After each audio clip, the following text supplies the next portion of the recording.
Four चाय बनाता था, अभी C4 होतिया बना रहा है। एक ऐसा बंदा जो कि इंटरनेट पर पहले चाय, ज्ञान और पनौती के लिए फेमस था। सच पनौती, सच।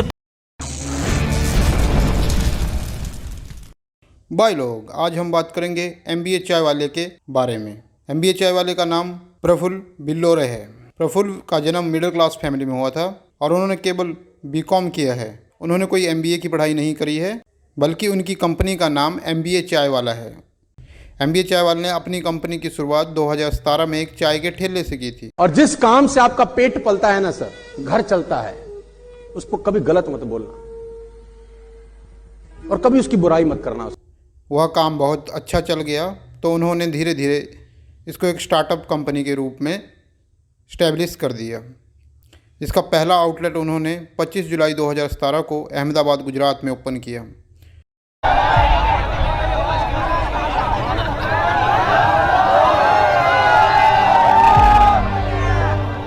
125 करोड़ लोगों की अपनी पहचान हम बनाते ही दम तोड़ेंगे। और यहीं से सारा खेल शुरू हो गया और धीरे धीरे उन्होंने अपने स्पीकिंग स्किल के कारण यूट्यूब में इंटरव्यू देना शुरू कर दिया और फिर वह यूथ में एक आइकन की तरह देखे जाने लगे। प्रफुल्ल बिल्लोरे MP का MBA चाय वाला, जो इस देश में युवाओं के अंदर एक ऐसा क्रांति लेके आया जिसकी कल्पना जो है कुछ साल पहले हम लोग नहीं कर सकते थे। आज वही हमारे साथ है और उनसे हम लोग बात करेंगे और उन सारी चीज़ों पे बातचीत करेंगे जिन पे ये आज तक बोलने से बचते रहे हैं। हम ये नहीं पूछेंगे कि कैसे जीरो से हीरो बने, कैसे करोड़पति बन गए। हम पूछेंगे अरबपति कैसे बनिएगा। उनकी TRP टीम ने इतनी सेटलमेंट से उनकी TRP की कि वो रातों रात यूट्यूब पे स्टार बन गए। उसके बाद जब उन्होंने देखा कि उनकी फैन फॉलोइंग बहुत अच्छी हो गई है तो उन्होंने बड़ी बड़ी हस्तियों के साथ इंटरव्यू देना शुरू कर दिया। जिसमें से आप देख सकते हैं कि वो विवेक बिंद्रा सर के साथ हैं। Let us celebrate and welcome Prafull Billore.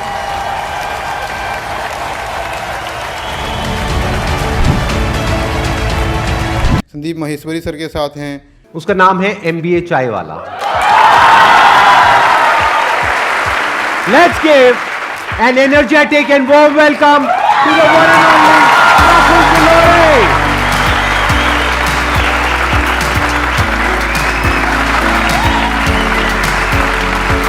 How are you? All good, all good. Good to meet you. Hi. Doctor Ujjwal Patni के साथ दिखाई दिए और भी बहुत सारे बड़े बड़े लोगों के साथ वो नजर आए। की आवाज वैसी है जैसी मैंने सुनी थी, जैसे अरे ना ना ना मेरे दोस्त, बहुत बढ़िया, बहुत बढ़िया, बहुत बढ़िया नाम। और यहाँ तक कि वह जाने माने बिजनेसमैन गौतम अडानी के साथ भी देखे गए हैं। प्रफुल्ल की ब्रांड वैल्यू इतनी बढ़ गई कि अब उनके नाम से ही उनकी कंपनी के फ्रेंचाइजी बिकना स्टार्ट हो गए। 25 लाख रुपए का इन्वेस्टमेंट है, जिसमें 6 लाख रुपए फ्रेंचाइज फीस होता है। इक्विपमेंट का 7-8 लाख। आप कितनी मदद हम लोग पूरी मदद। यूथ उनके पीछे पागलों की तरह दीवाना था। प्रफुल्ल धीरे धीरे एक मोटिवेशन स्पीकर की तरह लोगों के सामने नजर आने लगे और उन्होंने एक मोटिवेशन स्पीकर की इमेज स्टैब्लिश कर ली। अब सपने इतने पता था मैं चाय बेचने के लिए नहीं बना था ना, ठेला डालने के लिए मैं नहीं बना था। मेरे ईगो तो बहुत ऊपर था। भाई मैं अच्छी फैमिली से हूँ, मैं तो चश्मा पहनता हूँ, मैं आईफोन जानता हूँ, मैं घड़ी जानता हूँ, मेरे को चाय का ठेला क्यों डालना था? मेरी शादी करवा दी, समझ लो। अब मेरे को मोहब्बत करना मजबूरी हो गई है, नहीं तो तलाक हो जाएगा मेरा, और तलाक हो गया। आज से कुछ दिन पहले तक उनके पूरे देश भर में 200 से ज़्यादा आउटलेट थे, पर धीरे धीरे जब उनके आउटलेट्स पर चाय की बिक्री कम होने लगी, क्योंकि उन्होंने जब अपनी फ्रेंचाइजी दी थी तब उन्होंने 8 से 10 हज़ार रुपये की सेल होने का वादा किया था। लेकिन पॉडकास्ट सुन रहे, वो जो रोड साइड पे पानी पूरी वाला चाय वाला ना, उसकी इज्जत करना, क्योंकि वो आपसे ज्यादा कमा रहा है। 30 × 25 कितना हो गया? 7,500 रुपए रोज। महीने का कितना हो गया? 2.25 लाख रुपए। जबकि उन्होंने बहुत सारी फ्रेंचाइजी से बहुत सारी फीस भी ली थी, लेकिन जो उनकी फ्रेंचाइजी पर सेल थी वो 8 से 10 हज़ार के बजाय 800 से 1000 रुपये होने लगी थी। इसकी बहुत सारी तब आउटलेट मालिकों ने उनके ऊपर प्रेशर बनाना स्टार्ट कर दिया। मैं MBA चाय वाला प्रीतम नगर आउटलेट से फ्रेंचाइजी ओनर बोल रहा हूँ। जैसा कि मैंने देखा है कि प्रफुल्ल भाई ना किसी का फोन उठा रहे हैं, ना ही उनकी टीम में कोई फोन उठा रहा है। मैं जो टेंटेटिव सेल दी थी वो करीब 10 से 15 हज़ार रुपए की दी थी पर डे की। उस हिसाब से जो नेट प्रॉफिट इनकम थी वो करीब 1 लाख रुपए के आसपास थी। आज की पोजीशन ये है, मैं रेंट अपनी जेब से दे रहा हूँ, स्टाफ सैलरी अपनी जेब से दे रहा हूँ, बहुत सारे खर्चे मुझे अपनी पॉकेट से करने पड़ रहे हैं। इसकी बहुत सारी वजहें हो सकती हैं, जिसमें से सबसे बड़ी वजहों में ऑडियंस, जो ऑडियंस उनके पास आती है वो है मिडिल क्लास ऑडियंस, जो कि अफोर्डेबल चाय पीना चाहती है। क्योंकि ये जो ऑडियंस है वो सारी टपरी लविंग ऑडियंस है, क्योंकि ये सारी ऑडियंस प्रफुल्ल की चाय से नहीं बल्कि प्रफुल्ल की स्टोरी से इंस्पायर होकर उनके पास आई है। और दूसरा मेन सबसे बड़ा रीजन है जिस पे ये सब डिपेंड है वो है प्राइस।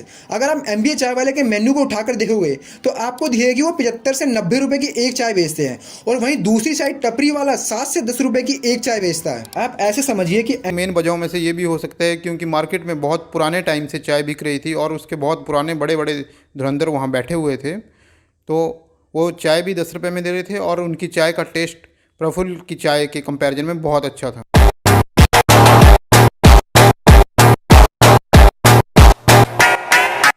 प्रफुल्ल ने अपनी ब्रांड वैल्यू तो बढ़ाई लेकिन अपनी चाय को एक बहुत बढ़िया ब्रांड नहीं बना पाए, जिसके कारण उनके आउटलेट पर धीरे धीरे सेल घटती गई और फिर धीरे धीरे उनके फ्रेंचाइजी ओनरों ने उन पर कुछ केस करना शुरू कर दिए और धीरे धीरे उन पर बहुत सारी यूट्यूब पर नेगेटिव वीडियो आने लगी, जिससे उनकी इमेज को काफ़ी सारा धक्का लगने लगा। जवाब दो, आधे पैसे दे दो, वापस करो, शटल बंद करें, कुछ तो जवाब। कि मेरे इंदौर के कुछ साथी ऐसे, इंदौर में उसने 7 लोगों को फ्रेंचाइजी बेची थी, 30-10 लाख रुपए में फ्रेंचाइजी बेची, और एक चाय की दुकान को खोलने के लिए उसने कम से कम इनमें 30-30 लाख रुपए लगवा दिए।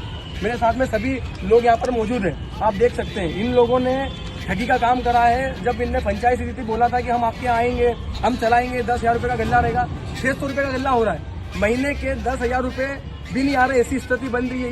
कहीं भी दिखेगा तो इसका विरोध कराऊंगा। इंदौर में एक भी लोग इसकी फ्रेंचाइजी नहीं लेंगे। मैं युवाओं से कहना चाहता हूँ कि आप खुद का नाम से भी डालेंगे, मेहनत करेंगे, आप इन लोगों की बात मत आई। ये ऐसे और बहुत सारे आउटलेट पे अब तो उनका काम भी बंद हो गया है और बहुत सारे यूट्यूबरों ने उन्हें रोस्ट भी कर दिया, जिस कारण से उनकी इमेज पूरी तरह से खराब कर दी। C4 चाय बनाता था, अभी C4 होतिया बना रहा है। एक ऐसा बंदा जो कि इंटरनेट पे पहले चाय, ज्ञान और पनौती के लिए फेमस था। सच पनौती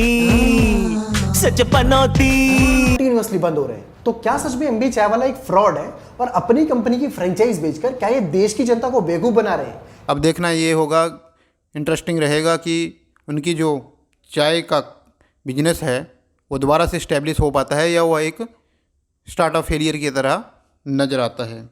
आज बस इतना ही, धन्यवाद।